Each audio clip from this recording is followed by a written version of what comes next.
So we are back online. Yes, thank you. Yes, and thanks for your patience. We're back a little bit, a few minutes late, but I think we can still make up for last time in this next panel session. So welcome back. In this closing of the morning, we're very, very glad to have Nives with us.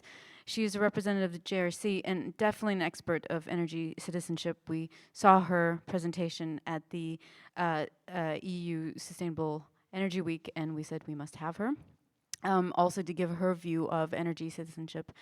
And so we will begin the session of 4 panelists, starting with her input about energy citizenship as its relationship to energy poverty, and the way that she has created this definitions in her organization.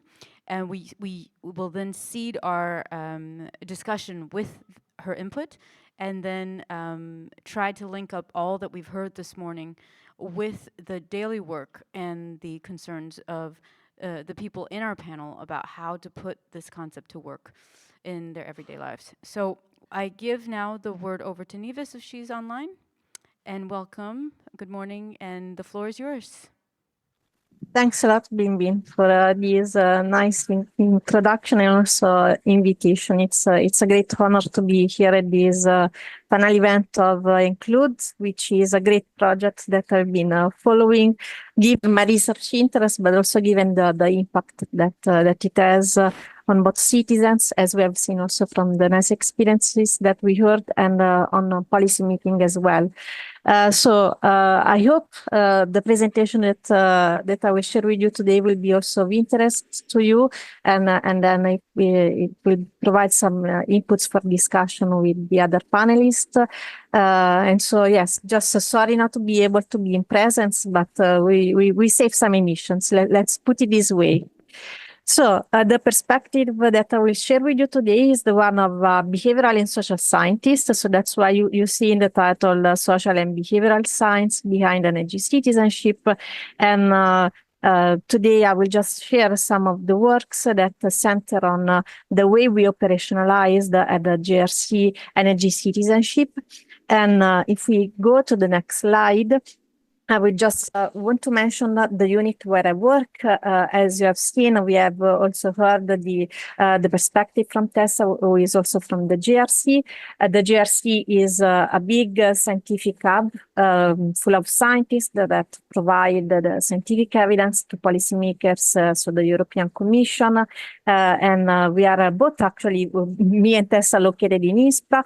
I'm working in the unit Energy Efficiency Renewables, so we work in close collaboration with DG Energy and several files of critical importance, such as energy poverty, but also local dimension. And in fact, many colleagues of mine work in the Covenant of Mayors that you perhaps have heard about, and the Climate Neutral Cities Mission. But we don't only work on with policymakers and local actors. We also work for citizens, and in fact, we have delivered also recently a massive online open course that is dedicated especially to students and teachers on energy efficiency. And we also mention energy citizenship as a term that can be learned right from the school age, let's say.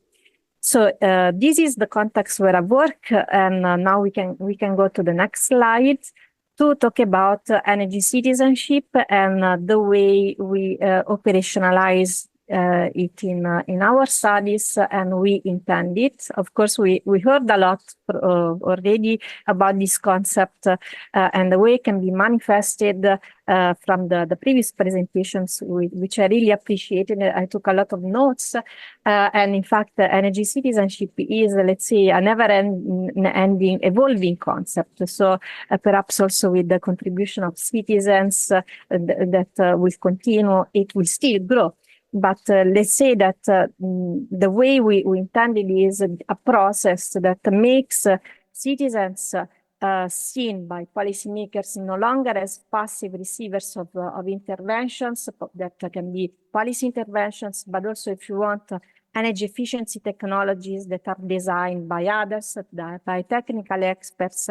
And so we see here citizens considered only as receivers of interventions or simply consumers that don't really understand what's going on. They just accept what's already out there.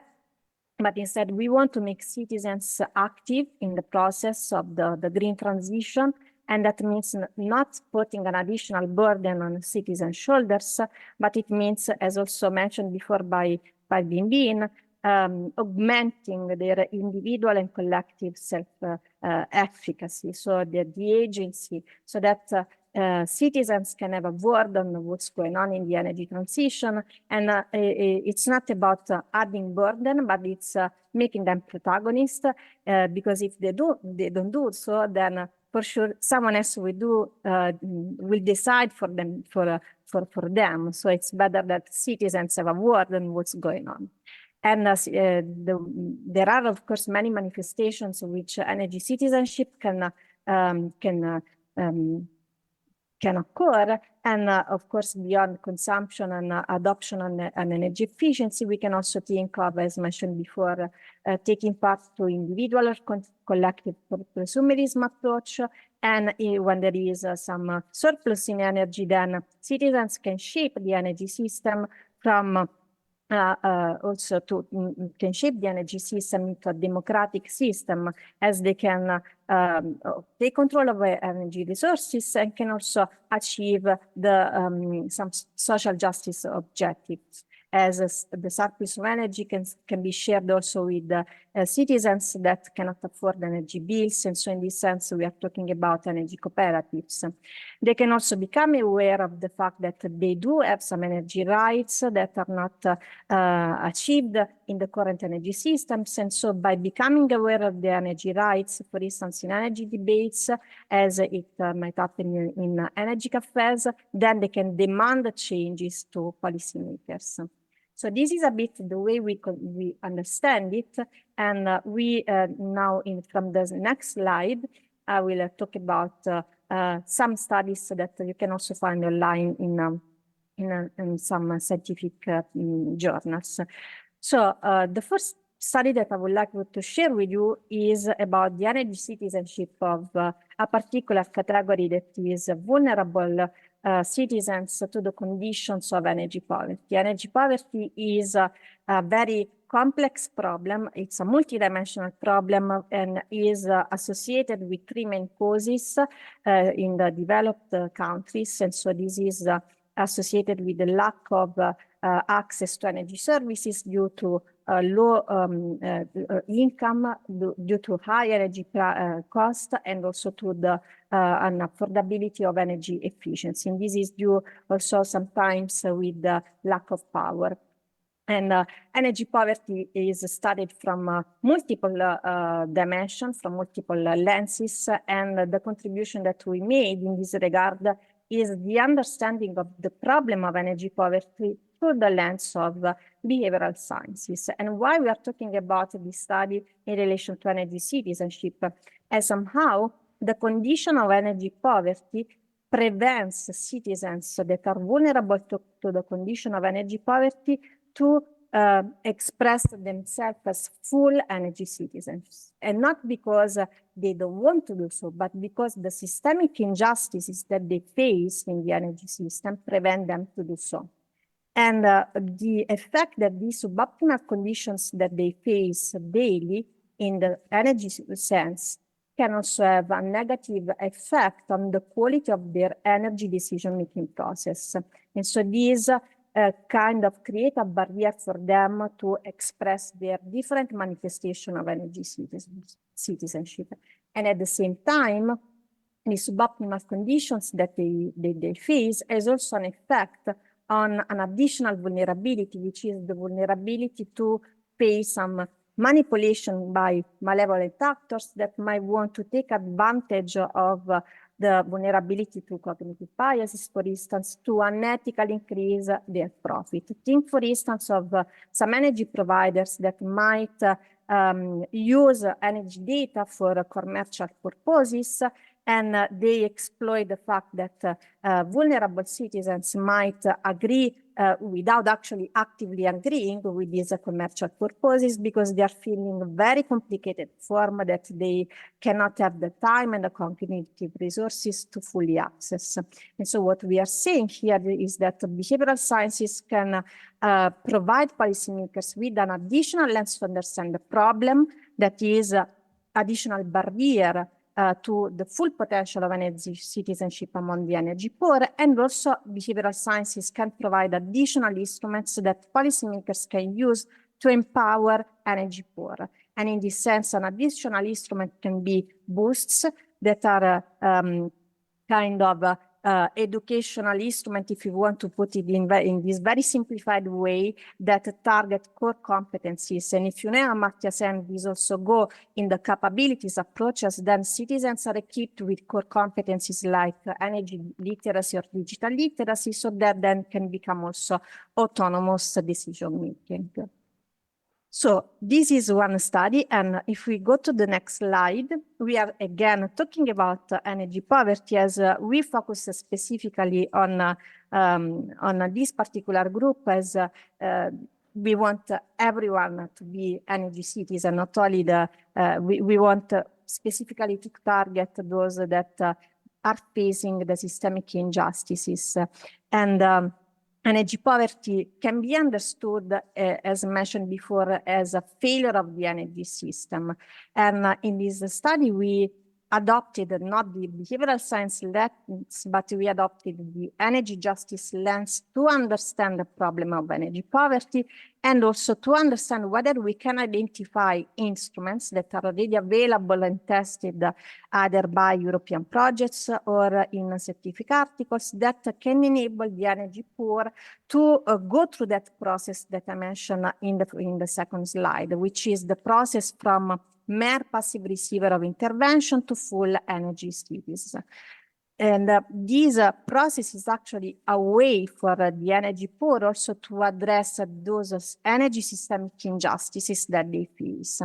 And when we talk about systemic injustices, what do we mean? We mean that the energy poor face inequities in the distribution of income, in the distribution of energy efficiency, because, for instance, there are tenants that don't have the power to renovate their house, or because they are homeowners, but they don't have enough income to renovate their house. And so they, in the end, cannot meet their energy needs. Energy poverty is also a matter of recognitional injustice, because usually the energy poor are groups that have specific energy needs that are not negotiable within the household, or they have some flexible energy consumption patterns. Think, for instance, of the elderly or the disabled people that have specific energy consumption patterns. And so this requires an explicit acknowledgement in the energy system of these specific energy needs, such as to tailored energy tariffs. And if this is not the case, then of course there will be penalties on these specific groups. And finally, energy poverty is also a manifestation of procedural injustice, as citizens that have specific energy needs and also that are already vulnerable to many suboptimal conditions, then cannot make their voice heard because they don't have access to transparent information about the energy bills or energy policies and the way policies are done, and they actually don't participate at all to the decision-making process. So the way we want to address these energy injustices is through the empowerment of this full energy citizenship role. And it's more an ambition than a reality, but we identified some instruments that are contributing to making this process a bit more a reality. And in fact, we saw that, for instance, there are energy cooperatives that are one of the best instruments to make the energy citizen role accomplished among the energy poor, and there is a lot of potential. Still, what we have seen is that there is a lot to be done, as despite the potential, few energy poor are actually being engaged in energy communities and cooperatives.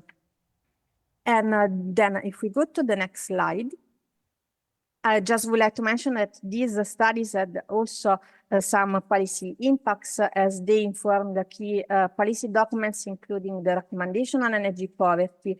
And the way we understand these also as let's say, an achievement for researchers that work for policymakers is that in this recommendation, the energy poor is no longer understood as a group that needs to be protected and so passive receiver of intervention, but the energy poor are recognized as citizens with a potential to shape actively the energy transition. And this was also due to our studies.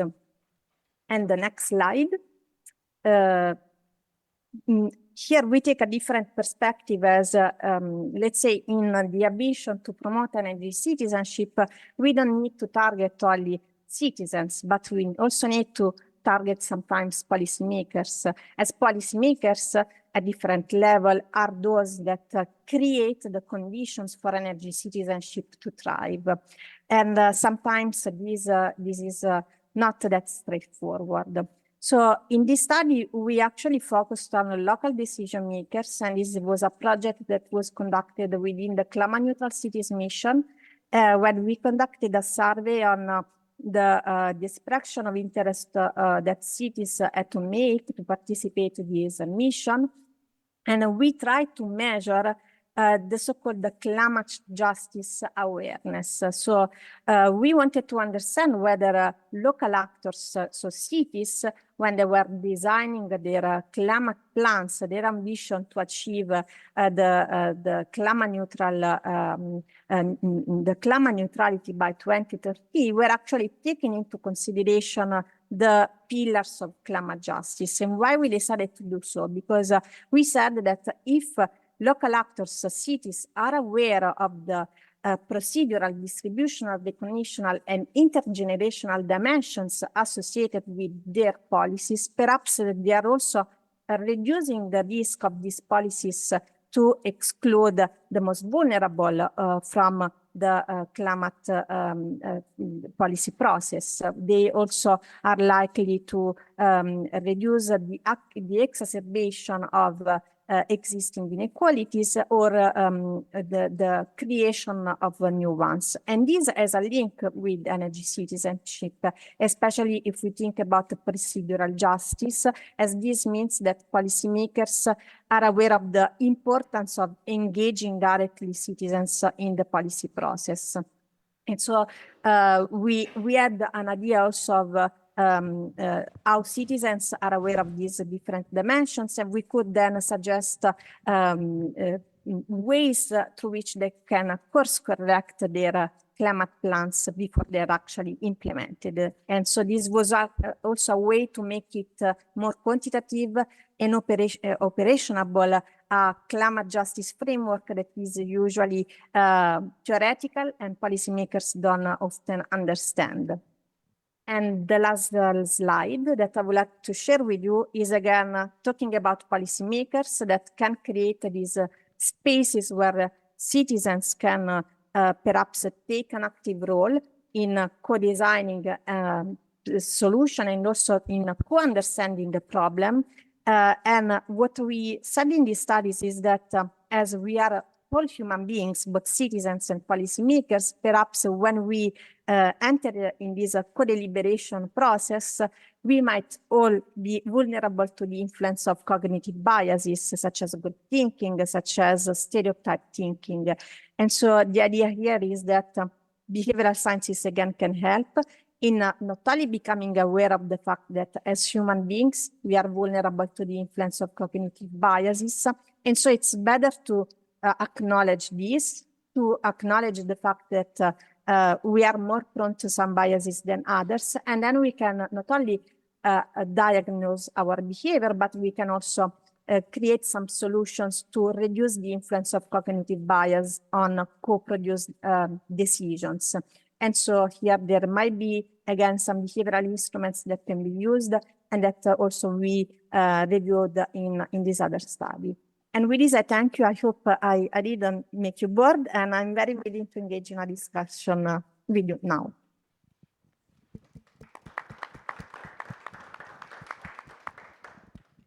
Thank you so much, Nives, for that very interesting presentation. I think learned a lot.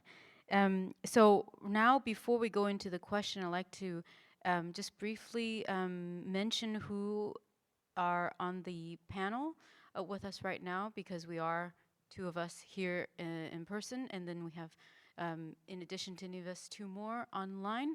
We have Tessa with us. You've already met her earlier, and also Vaggelis, also online, I believe. Yes. And so thank you very much. And maybe one person that you haven't met yet is the person sitting next to me, Mattijs. So would you like to introduce yourself? Hi, I'm Mattijs Taanman. I think I'm going to talk a bit about where your role is. So today my role is going to be that of somebody who's involved in all kinds of different energy citizen initiatives in Rotterdam, and I'm enthused about how that works. I'm struggling with it. I was a bit late because one of the projects fell through, which I think could really be very beneficial for energy citizenship. And the other half of the week I work as a researcher at Erasmus University. Yes, and Mattijs is also on our transdisciplinary advisory board. So yes, it's really great to have everybody on board.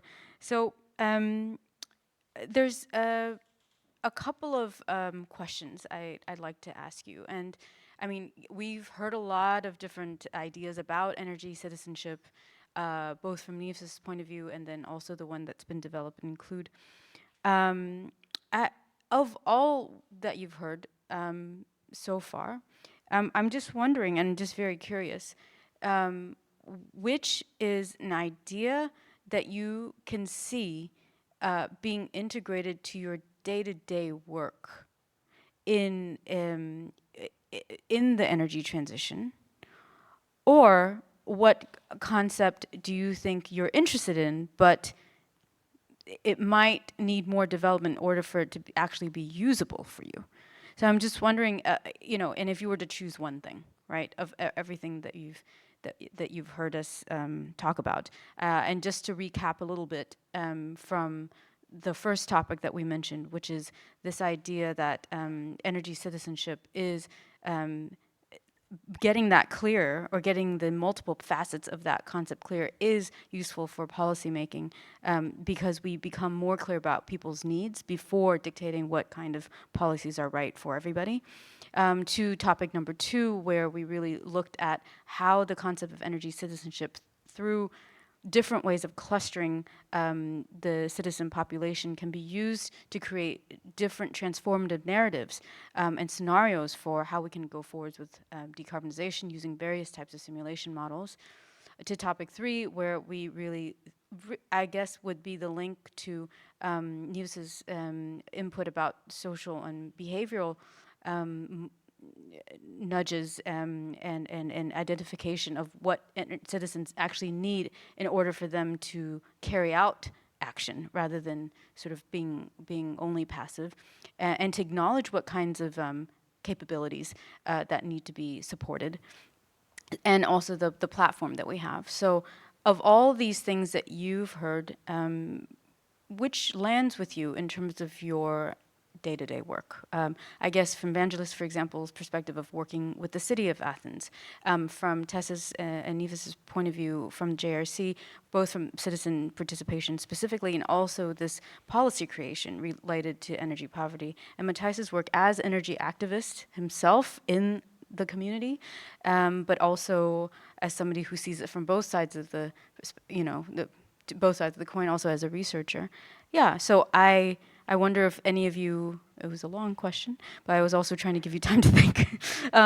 If you could already, pinpoint one thing that you've heard so far that really relates to your day-to-day operations and work. Anybody want to start? Mattijs, I heard you inhale, so I'm going to go to you. Okay. So I was really interested by the first presentation of citizenship as something that has two facets. It's belonging to, including inclusion and exclusion, and protection from the government or protection from companies. But later in the way we talked about it, we talked about citizens as a them. So we are researchers, and how can we promote them to understand our research, etc.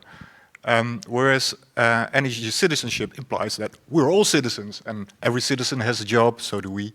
There are tens of thousands of construction workers out there doing insulation, doing way more for energy justice on a tangible basis per day than most of us probably. So how can we shift that perspective there? And first, I really like the playbook. I think it's a textbook example of a good textbook. It was engaging and easy to understand. And so the takeaway I have are two. First, if we take that energy citizenship definition seriously, it might be good to think of ourselves as citizens and flip the roles of us as citizens versus companies and the government. So actually, us as citizens, we fulfill the needs of companies that want to sell stuff. They need us. And the second is we organize and legitimize the government, not just the other way around. And I think if you start looking from that perspective, which is one of the things I really liked about the textbook, you get to see different solutions.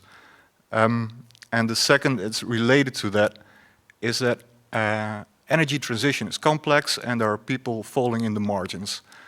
You just talked about, for example, energy literacy. I'm doing a bit of energy coaching, and I'm highly energy, financially, etc. Literate, and I just can't seem to help the woman I'm trying to help now, because her situation, it's so complex as a renter with 3 or 4 different contracts, with all these kinds of subsidy schemes that are related to whether her son has an income or not. It's just too bloody difficult for me to help her move forward. So perhaps we should also think not about our role as nudging or informing people, but actually making the system so easy that they can move ahead themselves. I was talking to a Turkish woman in my neighborhood, and she said, the people on top, they're opening the taps, and we are left to figuring out what to do with all this water. If they would just close the tap on the top, then we could much more easily figure out what to do.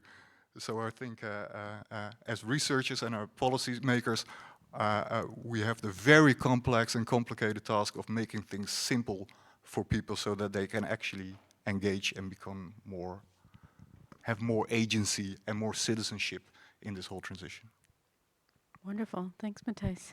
I wonder if someone online, of our online panelists, would have a reaction to that or follow on to your own remarks about your own takeaways from this morning. Yes, maybe for the city of Athens, I can say a few things.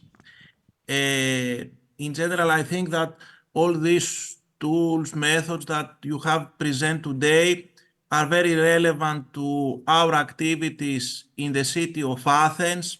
For instance, in the city, we have already established an energy poverty management office, and the target is to offer tailored advice on energy efficiency to households ensuring that transition to clean energy is inclusive.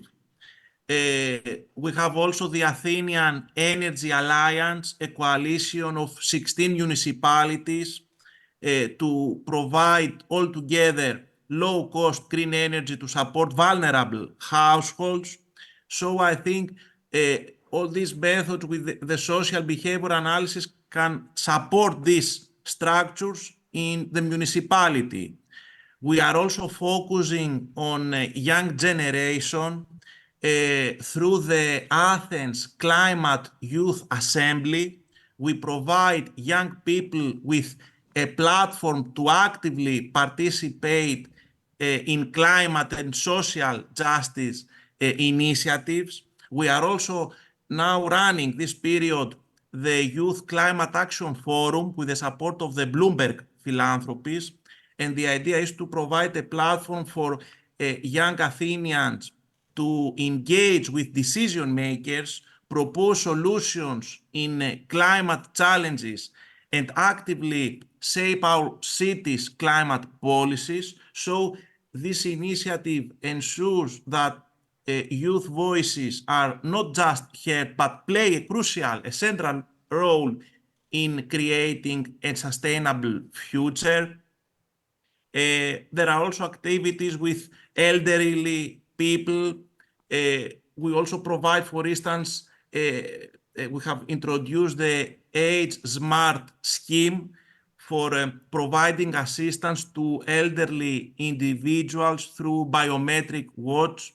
So also all this create data that we can use and exploit through the methodologies of ENCLUDE in order to improve our analysis and be more specific and concrete to the support that we provide to our citizens. Also, Athens participate in the EU mission for climate neutral and smart cities by 2030. Recently also, we finalized the action plan. We had a ceremony for signing the climate city contract. So also in the planning process, I think also ENCLUDE we can use all these activities from ENCLUDE. So in general, I think also for the upcoming period, we can be in contact with the ENCLUDE team and see how these tools, methods can be replicated in the city of Athens and in the relevant activities and structures that we have introduced all this period, the last 9 months, with also the new mayor, Haris Doukas. So happy to be in contact all the upcoming period and see the replication opportunities for the city of Athens from ENCLUDE activities. Thank you, Vaggelis. That's really a lot of initiatives. I think that's so impressive that's happening in Athens. And we do see, I think all of us here where each of our aspects of our work could potentially contribute. So further collaboration, I think, is really desired. So thank you so much for sharing all those initiatives. I'm wondering also, I'm going to go to Tessa now. As you're hearing also what's happening on the ground in Athens, if things come to your mind in terms of the work you're doing EU-wide in terms of participation and deliberative democracy and this focus on youth assemblies and having the youth also participate in decision-making, political decision-making, where do you see maybe perhaps your work connecting to that specifically, and also where ENCLUDE then links to your own work? Sorry, my work specifically linking to Athens or linking to? Oh, both. I was just giving you different options to link to, either whatever strikes you. So either in terms of where the ENCLUDE work could help you in your current, research or policy activities, or if you see a link to also what is happening already in Athens, in terms of making a link between the two of you as well, that could have a direct application there. Sure. Yeah, well, one thing I wanted to talk about and that actually resonated with me, interestingly, was the modeling at the start, the gathering of data on different citizens, and this idea that we're looking at citizens with citizenship through a different lens, a much more rich, diverse, and nuanced lens, even with one that much of what I was studying a couple of years ago was so narrow, no, just energy. Citizens are so much more than just energy communities, and other known forms of energy citizenship. So I think one thing with our work, we're looking a lot, obviously, at methodologies, right? And so we're consulting people on how to design different projects, and so this idea, and it can be difficult to understand how. What is a citizen's profile? What does an energy citizen profile look like? And I think this research can really help us to understand how can you engage in citizens with these different rich profiles, and that's to understand that citizens are so much more than just, I mean, much of the energy research these days is still so focused on getting more data on energy efficiency, without engaging directly with citizens on what they want. I remember there was a research project a couple of years ago where they went directly to citizens' homes and were asking them why, to better understand why they wanted to reduce energy. And that had quite interesting results in terms of citizens were really reducing their energy consumption after that project, because they were getting hands-on practical advice and being seen as more than just a consumer. So I think just looking in terms of methodologies, that's really useful to especially the Changemakers Guide, to think about the rich diversity out there that there is of citizens, and how we can engage better with them. Thanks, Tessa. And also then going to you, Nives, I think a lot of what we've discussed is also from what Mattijs has said, what Vaggelis has said, what Tessa said, is that there are these ideas, right, and very good ideas for how to engage. And everybody recognizes there's a need to engage citizens, no question. We have to bring them into the fold in terms of identifying what they need. But what you've identified is, but there's how do we actually do that while accounting for the fact that they are living full lives? They are faced with their own challenges, especially the energy poor. And how do we bridge the gap between what we would like people to do, even how do we identify their needs, while all these ongoing challenges are happening? And I'm wondering if you could maybe talk about, do you see some of the things that we've discussed informing, for example, how the implementation of your strategies that you mentioned could be carried out, or carried out differently in the future versus how they've been carried out in the past? Thanks a lot. Yes, I do see a lot of potential indeed, as also the guidebook that has been mentioned several times, and the academy as well. I think these are great instruments for making even citizens that face challenging daily situations to become aware of the fact that it's not their fault, and there is a need to change, and somehow becoming aware is the first step then to act.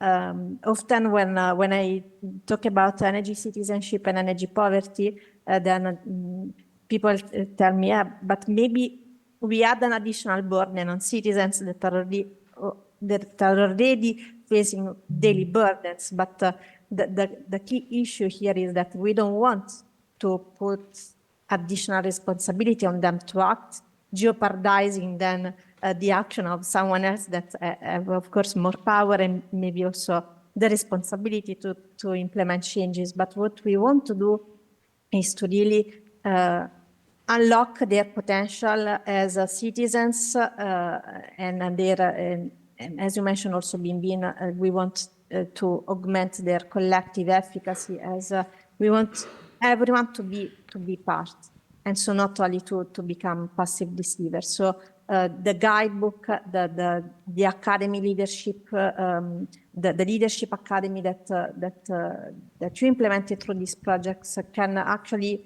increase the awareness of the fact that the system doesn't work. So these suboptimal conditions are a failure of the system, and only if we act in person,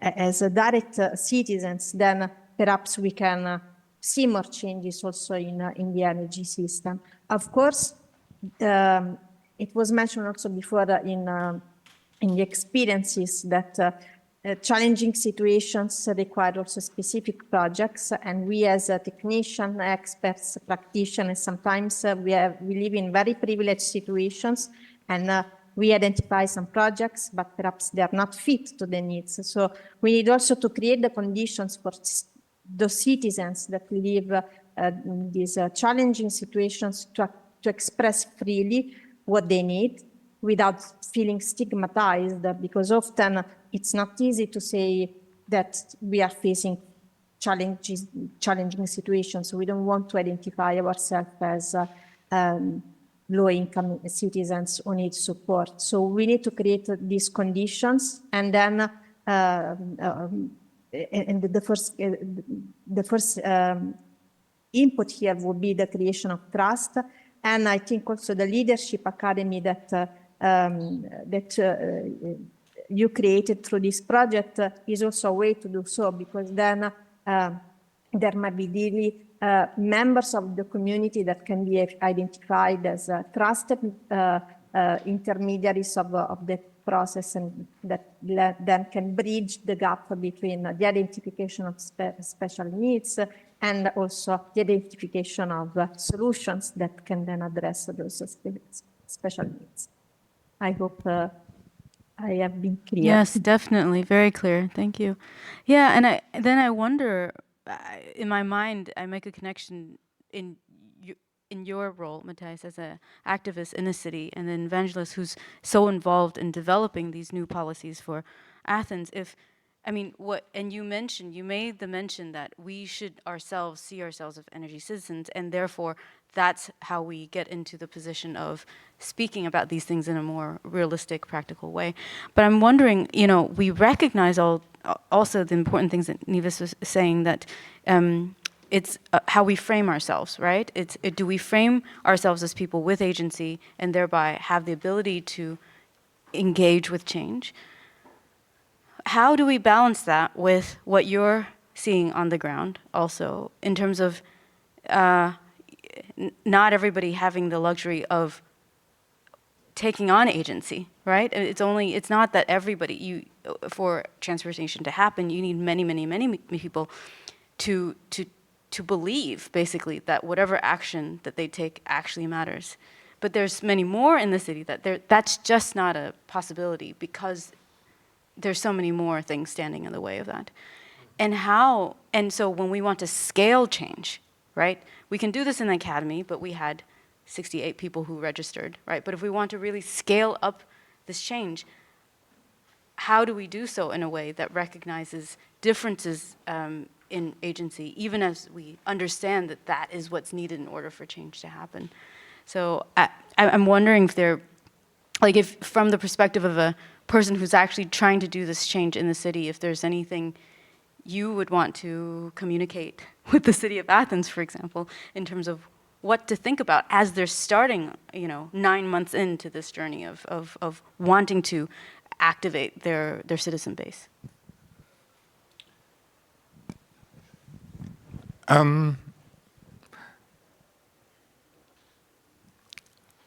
I think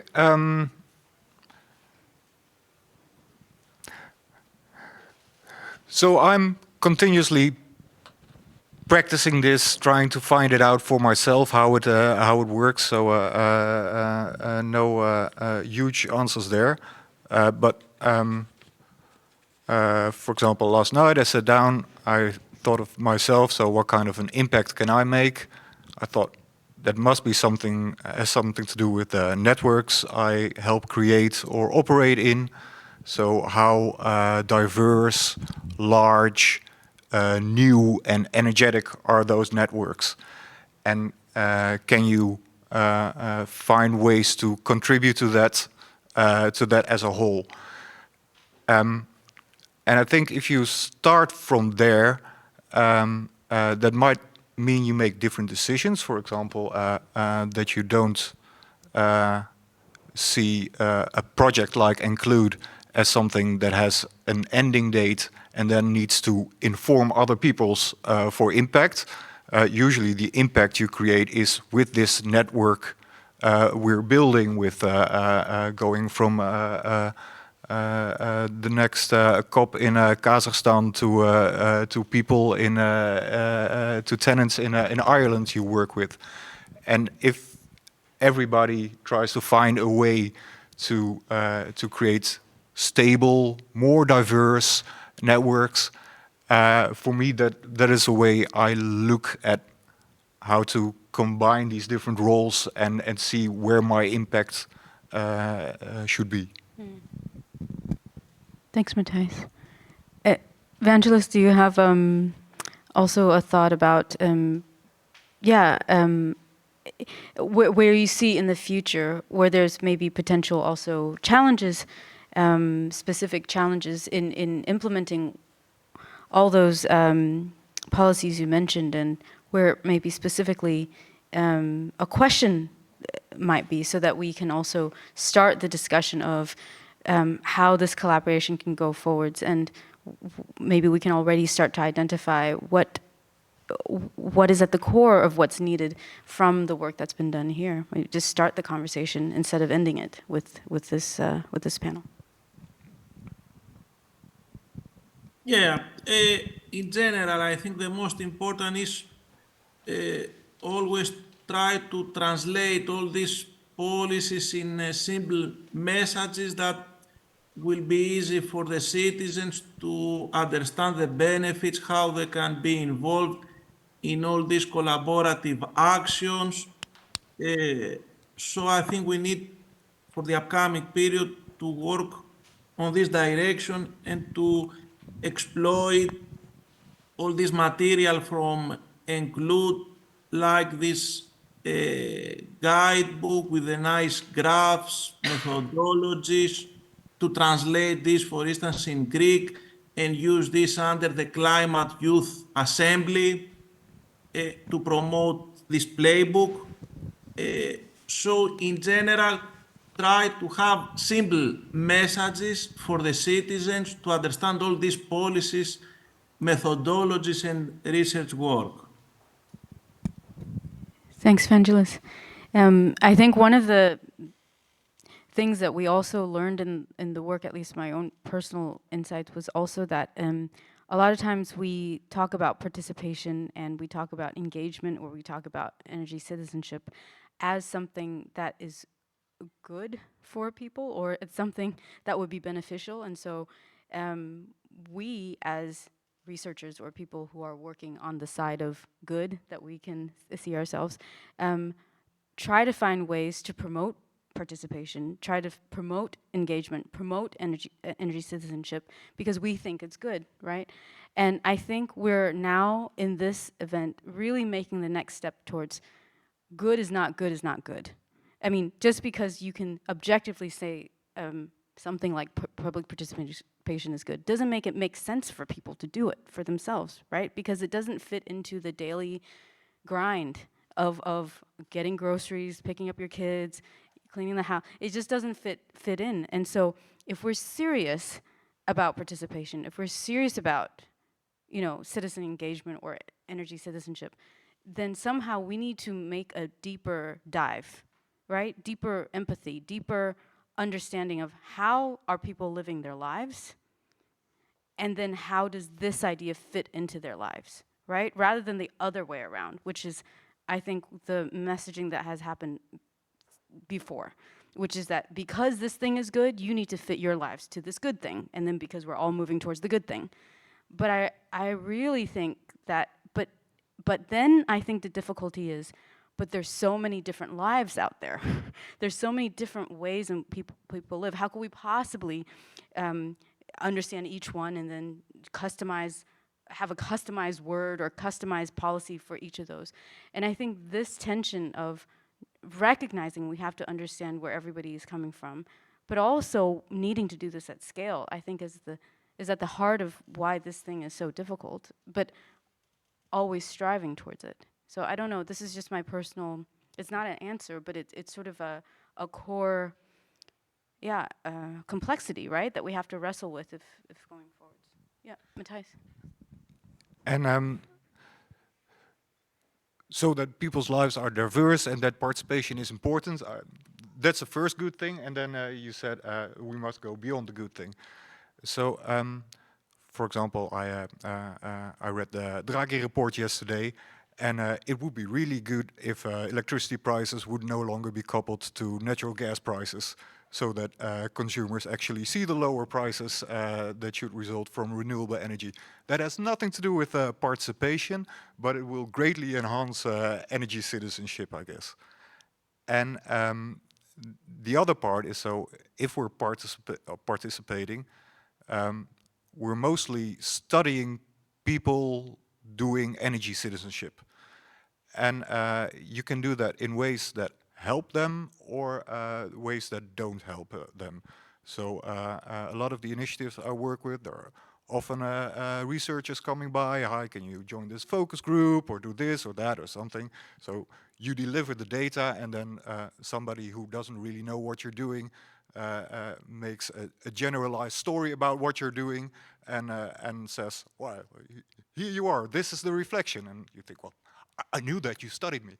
And in finding ways that you can actually contribute with your research to the stuff people are working with, that's very difficult. I walk into walls all the time, but I think it is doable. For example, BinBin and I are gonna try to see, so can we let energy cooperatives define their research questions and then find researchers that can help them. And probably these are not the researchers that study energy cooperatives, but are very good in epidemiology or multicultural communication or just completely different strands. And if we can do that, we make the whole ecosystem in which people and researchers work together more diverse, wider, and I hope it will lead both to more interesting research and to more benefits for the people, for the other energy citizens we're working with. Yes, exactly. Thanks for that, Mattijs. Indeed. Any reflections from any three? I just want to make sure that it's not just two of us speaking. Tessa, I think you've unmuted yourself, yes? Yeah, there was what you just said before, BinBin, really resonated with me about how obviously it needs to be not so much assuming that participation is good, but also seeing that it's not just one directional, but also two directional, and also what Nives was saying about the reframing of citizens believing that they have agency and can do something, because I mean, from the Commission level, we're obviously dealing a lot with invited forms of participation, which is fine. But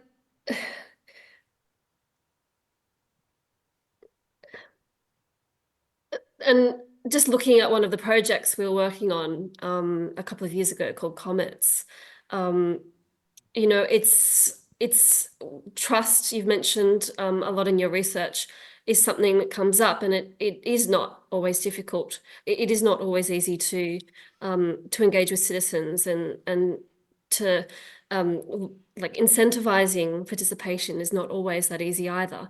Obviously, when citizens participate, it's generally fantastic and they're really motivated to engage. But as you say, people have very busy lives, and it's not so easy. And so that's why I think the thrust and the framing of this whole research of ENCLUDE is so important, that that citizens are at the forefront of the engagement and organizing themselves. Yeah. Yes, Tessa, and just That as you makes were sense. saying, I think you said invited participation, and I think that's, I'm glad you used that term, because I think if I were to boil down also what we're doing is invented participation in the form, for example, of energy communities or other collective energy initiatives that our researchers have also found, requires people, so if we want to go beyond invited participation, we go to invented participation. Invented participation then really need people to see their own needs reflected in that participation. They need to have a belief that they have the capacity to do something, and they need to know that whatever they're going to do is going to have some kind of effect. And then that means we need to actually have a system set up where invented participation yields rewards. And I think that's where we may see the linkage between individual action and systemic change, right? Because it's only for people to say, oh, I want to participate, that's only one piece of the puzzle without the whole system actually supporting that in order to, so that they see what the result of that would be. It's, in a sense, wasted energy, or you're wasting other people's belief in what is possible. So I think that's, it's to come all the way at the end of what I think, at least what I think I learned from working on this is the importance of all those things. Yeah. Last words between Nives. I think you unmuted yourself. Would you? Yeah, like to go? Yeah, Yeah. just a quick reaction to what you said, and so as I was saying, I truly acknowledge the fact that in all this we have perhaps a normative assumption, that participation is good, that the energy transition is good. So we need to be transparent on these assumptions. But just as we all believe in this, the justification, I think that participation here is key. So indeed, we believe it is good, but it is good because citizens, the energy transition is about people's daily lives. So indeed, people's life is busy. But when we talk about people's daily life, it's also about the way they interact with energy. And so if citizens don't have a say on how they can interact with energy, then something is wrong. And so I see the good in this really in making citizens aware also of their energy rights, because energy is not a normal good. It's really a public service. It's something that affects their daily life.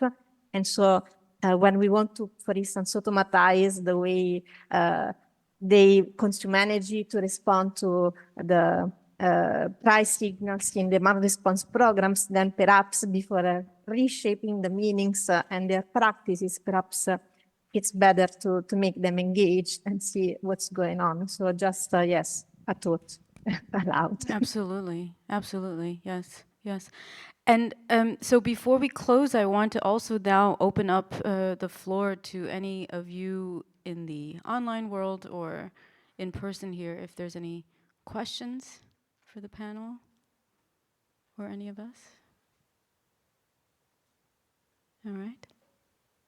It's a quiet bunch. Good.